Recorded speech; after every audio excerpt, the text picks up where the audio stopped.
পাপ করেছিলাম, আর এই পাপের শাস্তি তো আমি পেয়ে গেছি।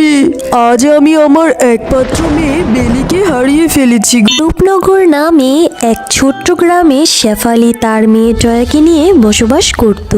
শেফালি শিয়ালিনীর সামান্য কিছু জমি ছিল। সেই জমিতে সে তরমুজ চাষ করত, আর সেই তরমুজ বাজারে বিক্রি করেই তার সংসার চলতো।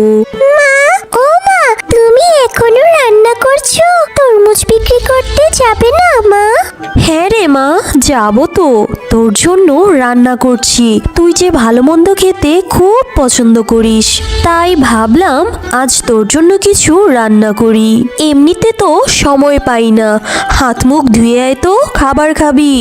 মায়ের এরকম কথা শুনে টয়া অনেক খুশি হয়, আর তাড়াতাড়ি করে হাত মুখ ধুয়ে এসে খাবার খেতে বসে আর বলে, মা, ও মা, আজকে রান্না খুবই ভালো হয়েছে মা, আমার খুবই মজা লেগেছে। তুমিও একটু খেয়ে নাও না মা। তারপর তারা মা ও মেয়ে দুইজনই খাবার খেয়ে নেয়, আর মেয়েকে খাওয়িয়ে শেফালি তার বাগানের তরমুজ বাজারে নিয়ে যায় বিক্রি করার জন্য। শেফালির তরমুজ অনেক টাটকা হওয়ার কারণে সবাই শেফালি শিয়ালিনীর কাছ থেকে তরমুজ কিনে নিত। আর ঝুমা শিয়ালিনী বলে, শেফা শিয়ালিনী বোন, তোমার কাছ থেকে একটা তরমুজ দাও তো, তোমার তরমুজ খুবই টকটকে। তোমার তরমুজ খেতে যে আমার বান্টি খুবই পছন্দ করে।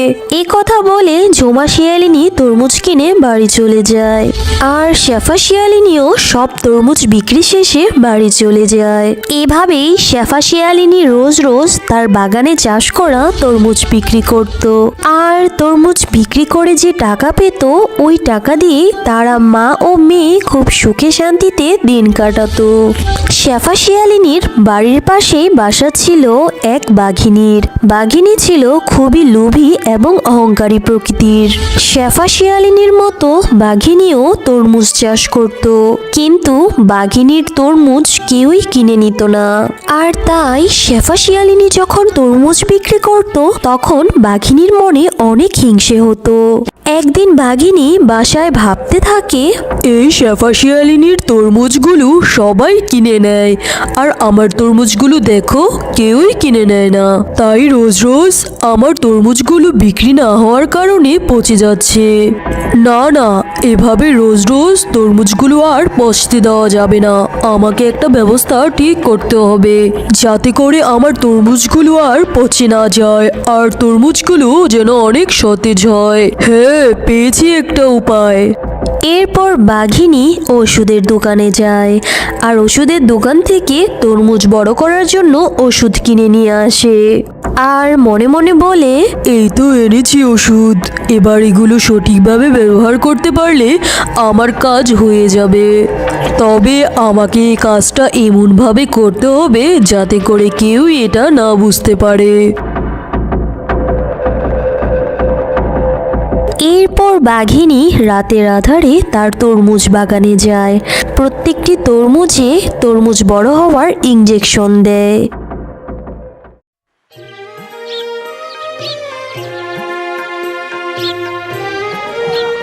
পরের দিন সকালে বাঘিনী যখন তার তরমুজ বাগানে আসে, সে তখন তার বাগানটা দেখে খুব খুশি হয়ে যায়।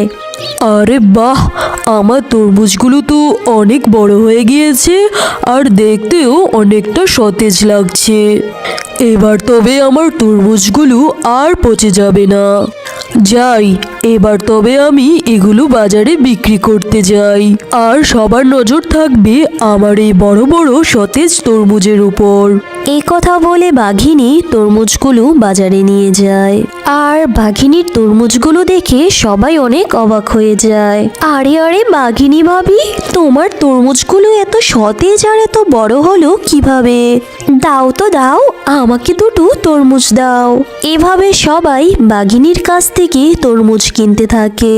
তখন শেফা শিয়ালিনী বলে, আরে তোমরা আমার কাছ থেকে তরমুজ কিনছো না কেন? আমার এখান থেকেও তরমুজ কিনে নাও।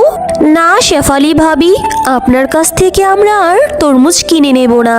আপনি দেখছেন না বাঘিনীর দোকানের তরমুজগুলো কত বড় আর সতেজ।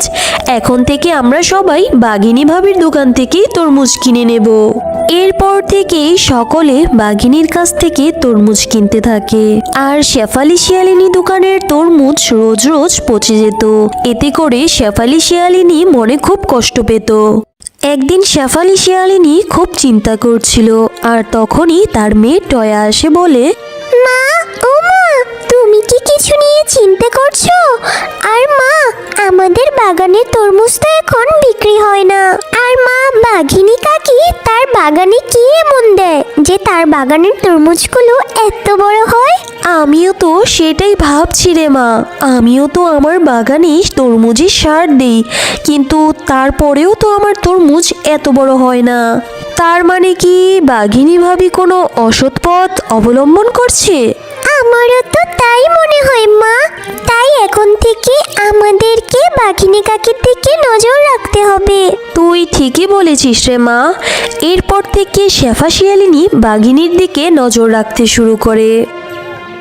একদিন টয়া একটি ছোট তরমুজ কুড়িয়ে আনে। তখন শেফালি শিয়ালিনী দেখে বলে, টয়া, তুই এই তরমুজ কোথায় পেলি রে মা? মা, এটা বাঘিনী কাকির বাগানে পড়েছিল, আমি এটা কুড়িয়ে নিয়ে আসলাম। এইটা তুই কি করেছিস মা? মারে, তুই কখনো কারো অনুমতি ছাড়া কিছুই আনবি না। তারা মা ও মেয়ে যখন কথা বলছিল তখন তরমুজটা হঠাৎ করে বড় হতে থাকে। মা, এটা কি হচ্ছে মা? তরমুজটা এভাবে বড় হচ্ছে কেন?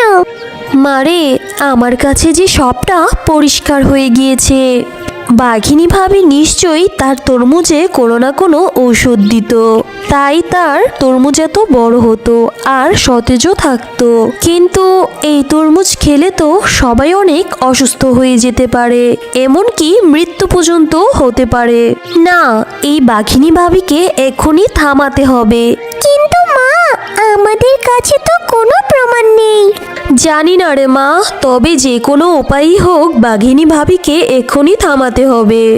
এইদিকে বাঘিনী তার মেয়েকে কখনোই তরমুজ খেতে দিত না, কারণ তার তরমুজে বিষাক্ত জাতীয় ঔষধ মিশানো ছিল, আর এই ওষুধযুক্ত তরমুজ খেলে তার মেয়ের অসুস্থ হতে পারে। এই ভেবে বাঘিনী তার মেয়ে বেলিকে কখনোই তরমুজ খেতে দিত না। মা, ও মা, তুমি আমাকে কেন তরমুজ খেতে দাও না মা? টয়া তো রোজ রোজ তরমুজ খায়। শেফালি কাকি কত ভালো তুমি জানো, আর তুমি আমাকে তরমুজ খেতেই দাও না কেন মা? কেন বলো আমাকে। না রে বেলি, তোকে কতবার বলবো তুই আমার তরমুজ বাগানের একটা তরমুজও খাবি না।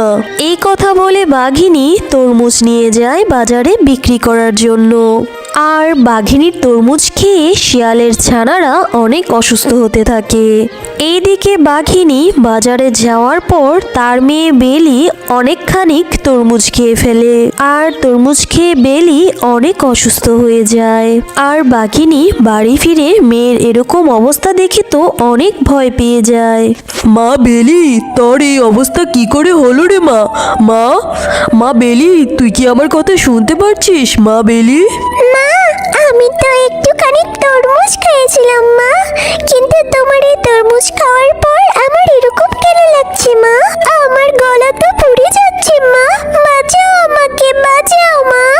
বেলির অসুস্থতার কথা শুনে সবাই বেলিকে দেখতে আসে, আর চিকিৎসা করার আগেই বেলি মৃত্যুবরণ করে। আর বাঘিনী অনেক কান্না করতে থাকে। বাঘিনী ভাবি, তোমার মেয়ে বেলি তরমুজ খেয়ে মারা গেল কেন বলো আমাকে? আর তোমার তরমুজ খেয়ে আমার বাচ্চারা অসুস্থ হয়ে পড়েছে, কিন্তু কেন? কই, শেফা শিয়ালিনীর তরমুজ খেয়ে এরকম তো হয়নি। এরপর শেফালি শিয়ালিনী সবাইকে সকলটা খুলে বলে, আর সবটা শুনে সবাই অনেক রেগে যায়। তোমরা সবাই দয়া করে আমাকে ক্ষমা করে দাও, আমি পাপ করেছিলাম, আর এই পাপের শাস্তি তো আমি পেয়ে গেছি। আজ আমি আমার একমাত্র মেয়ে বেলিকে হারিয়ে ফেলেছি গো। আমি শেফালিকে হারাতে যেয়ে কয়টা টাকার লোভে এরকম অন্যায় করলাম, আর তার মাসুল আমার মেয়েকে পেতে হলো। তোমরা আমাকে দয়া করে ক্ষমা করে দাও গো। আমি এরপর থেকে কখনো এরকম অসৎ কাজ করব না। না বাঘিনী ভাবি, আপনি ভুল নয় অন্যায় করেছেন, তাই আপনার শাস্তি আপনাকে পেতেই হবে। আমরা আপনাকে পুলিশে ধরিয়ে দেব। হ্যালো বন্ধুরা, গল্পটি ভালো লেগে থাকলে চ্যানেলটি সাবস্ক্রাইব করে দিবেন এবং পাশে থাকা বেল আইকনে প্রেস করে আমার পাশেই থাকবেন।